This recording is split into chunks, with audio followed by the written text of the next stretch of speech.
매년 귓병으로 병원을 찾는 환자가 600만 명에 가까운 것으로 나타났습니다. 이 스트레스나 소음, 잦은 이어폰 사용 등으로 인해 각종 귀 질환을 앓는 젊은 층도 늘어나고 있는데요. 네, 그래서 이 시간에는 전문가와 함께 대표적인 귀의 질환과 또 효과적인 귀 건강관리법에 대해 알아보겠습니다. 고려대 안암병원 이비인후과 임기정 교수 전화로 연결됐습니다. 교수님 안녕하십니까? 네, 안녕하세요. 네, 먼저 귀하면 우리 몸에서 소리를 듣는 기능을 가장 먼저 떠올리게 되는데요. 그 외에 또 어떤 기능을 합니까? 네, 사실은 귀 구조를 보면 크게 바깥쪽에 이제 이계라고 해서 귓바퀴가 있지 않습니까? 예. 그 안쪽에 이제 귓구멍이 있고 이제 웨이도 있는데 그 웨이도 끝에 이제 우리가 고막이 있죠. 고막 뒤쪽으로는 이소골이라고 달팽이관 안쪽으로 이제 소리를 전해주는 뼈가 있고요. 그 공간을 이제 중이라고 합니다. 예. 그리고 저 달팽이관이라고 우리 소리를 듣는 기관이 뇌이가 있고 그리고 뇌이 안에 이제 어지럼을 관장하는 전정기관과 세방고리관까지 있거든요. 예. 그게 이제 뇌랑 연결되는 뇌이도로 연결이 돼서 청각신경, 어지럼신경 그리고 안면신경이 위치하고 있죠. 너무 복잡해서 귀를 우리가 미로라고 부르기도 합니다. 따라서 소리를 듣는 것 이외에도 우리가 어지럼 기능을 주관하고 또 얼굴을 움직이는 안면신경까지 포함되어 있는 복잡한 구조가 귀가 되겠습니다. 네, 이렇게 복잡하고 다양한 기능을 가진 귀에 이상이 생겼을 때 우리 몸에는 어떤 증상들이 나타나게 되나요? 네, 사실 한 4가지 정도로 말할 수 있는데요. 첫 번째가 이제 이루, 귓물이 많이 나온다고 하시죠. 두 번째가 이제 청력 저하나 이명, 그러니까 귀에서 소리가 난다고 얘기하시고요. 세 번째가 어지럼이고, 그리고 네 번째가 이제 안면신경 마비가 될 수가 있겠는데요. 하나하나 조금씩 제가 설명을 드릴까요? 예. 첫 번째로 이제 귓물은 이 급성염증으로 웨이도나 이 고막, 그리고 이제 중이나 이 유양동 등이 감염이 되면 거기 고여있던 이제 염증이나 고름이 흘러나오는 증상을 말합니다. 이게 가장 흔한 증상이 되겠죠. 예. 그리고 두 번째로는 이제 청력 저하가 있습니다. 그거는 뭐 소음성이나 노화성이나 돌발성 난청 등으로 여러 가지 질환으로 올 수 있지만 결론적으로는 달팽이관에서 소리를 듣는 그런 기능이 떨어져서 청력이 떨어지고 또 청력이 떨어지니까 또 잡음이 생기는 것 같은 그런 이명이 생기게 됩니다. 예. 세 번째가 이제 안면.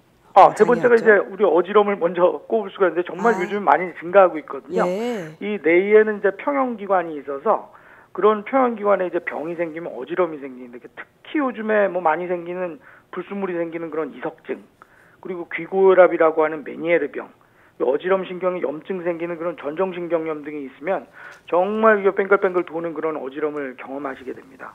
그다음에 이제 마지막으로 말씀하신 것 같이 이제 안면신경 마비가 있겠는데요. 중이나 이제 뇌이도에도 이제 안면신경이 있어서 이게 파급되면 이제 얼굴에 마비가 오죠. 구안화사라고 해서 눈이 감기지 않고 입이 돌아가는 이런 아주 여러 가지 증상이 귀에 생길 수가 있습니다. 네, 그만큼 또 중요한 기관이란 의미일 겁니다. 네네. 네, 그런데 또 요즘에는 특히 중이염으로 인해 병원을 찾는 환자도 많이 나타났는데 원인 무엇이라고 보십니까? 예, 그 중이염이 요즘에 뭐 제일 한 29% 연간 165만 명이라고 합니다. 이제 웨이도염과 어지럼이 이제 그 다음인데요. 역시 이제 귀질환이 감기나 이제 코질환의 합병증으로 나타나는 경우가 많습니다. 따라서 이제 감기 이후에 이런 귀 점막에서 생긴 정상적인 점액이 코나 입이나 이제 호흡기로 넘어가지 못하는 거죠. 그래서 감기가 심할 때는 우리가 귀가 아픈 것이 흔한데 맞습니다. 이런 게 이제 급성 중이염의 양상이죠. 따라서 귀의 질환이 불행히도 매우 흔하고 쉽게 올 수 있는 그런 질병입니다. 예. 그렇다면 우리가 습관적으로 귀를 만지거나 간혹 이 귀 속을 건드리는 행동을 할 때가 있는데요. 귀에 얼마나 안 좋은 영향을 주는 건가요? 예, 사실은 웨이도에는 그 산성 보호막이 있어서 균 증식을 억제하는데요. 그리고 또 피부도 지속적으로 벗겨지면서 이제 귀지가 돼서 자연적으로 이제 세척이 되죠. 근데 귀를 자꾸 후비게 되면 이런 보호막이 파괴가 되고 얇은 피부가 손상이 되죠. 그러면 이제 세균 침입에 무방비가 되니까 웨이도염에 쉽게 걸리는 원인이 됩니다. 특히 이제 물놀이나 목욕 이후에 귀가 많이 부어 있는데 이런 거를 후비게 되면 고막이나 웨이도를 쉽게 다치는 경우가 많으니까 감염에 취약해지게 됩니다. 네, 정말 조심조심 면봉을 사용해야겠네요. 네, 그러니까 저 귀에 물이 들어갔을 때는 귀를 이제 후비는 거는 좀 금물이시고요. 물이 들어간 쪽에 귀를 좀 아래로 가도록 눕히고 반대로, 또 드라이기를 이용해서 말리는 것도 좋을 것 같습니다. 또 이비인후과가 가까운 데 많으시니까 정기적으로 간단히 귀를 처치하셔도 좋은 방법 같습니다. 네, 무엇보다 가까운 전문기관을 찾는 게 더 안전할 것 같은데요. 또 가끔 간혹 귀가 잘 안 들리거나 좀 이상한 소리가 난다라는 증상을 호소하는 분들도 많이 계시는데 이게 청각에 문제 문제가 생긴 건 아닌지 저희가 스스로 알 수 있는 방법도 있습니까? 네, 사실은 이비인후과에서 순음 청력 검사를 간단히 해보면 청력을 이제 주파수별로 이제 정확히 측정할 수 있거든요. 예. 근데 우리가 알 수 있는 거는 가장 쉬운 건 이제 난청 자가 진단 한 10개명 정도가 있습니다. 뭐 다 설명드리기는 그렇고 되게 가장 중요한 게 이제 전화 통화를 하는데 어려움이 있다든지 예. 시끄러운 데나 아니면 여러 명이서 대화를 할 때 어려운 점이 생깁니다. 그리고 텔레비전 소리를 자꾸 크게 해가지고 어이구 사우종 아니시냐고 뭐 얘기를 듣고 예. 그리고 자꾸 반복적으로 뭐 다시 얘기해달라 이런 증상을 호소하시게 되거든요. 그러니까 이러한 증상이 있을 때는 이비인후과를 방문하셔가지고 좀 청력 검사를 정확히 해보는 게 좋은 방법 같습니다. 예.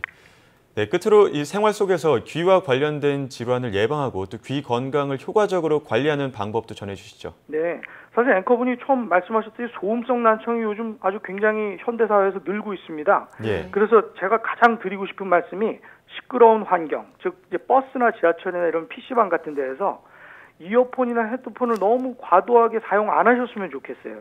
네. 왜냐하면 이런 시끄러운 환경에서는 벌써 한 60, 70 정도 dB 정도의 큰 소리인데 그걸 이기고 들으려니까 뭐 거의 최대 볼륨으로 하고 들으시거든요. 이게 귀를 재고 혹사를 하시게 되면은 청력이 뭐 떨어지는 건 뭐 당연합니다. 네. 그래서 이런 본인이 소음에 노출되는 그런 원인 그리고 예상되는 장소들을 알아두셔가지고 사용을 안 하시든가 귀마개를 사용해서 좀 귀를 보호하시든가 아니면 자주 조용한 장소에서 그런 귀를 좀 쉬도록 하시는 게 좋을 것 같습니다. 특히 어린이나 청소년 같은 경우는 더욱 그 보호자분들의 지속적인 관심이 필요하거든요. 좀 그런 의미에서 좀 귀를 잘 보존해 주셨으면 좋겠습니다. 예, 네. 과도한 이어폰 사용을 자제하고 귀도 쉬는 시간을 가질 수 있게끔 이렇게 관리하는 게 중요할 것 같습니다. 예. 지금까지 고려대 안암병원 이비인후과 임기정 교수와 함께 이야기 나눴습니다. 교수님, 오늘 말씀 잘 들었습니다. 네, 감사합니다.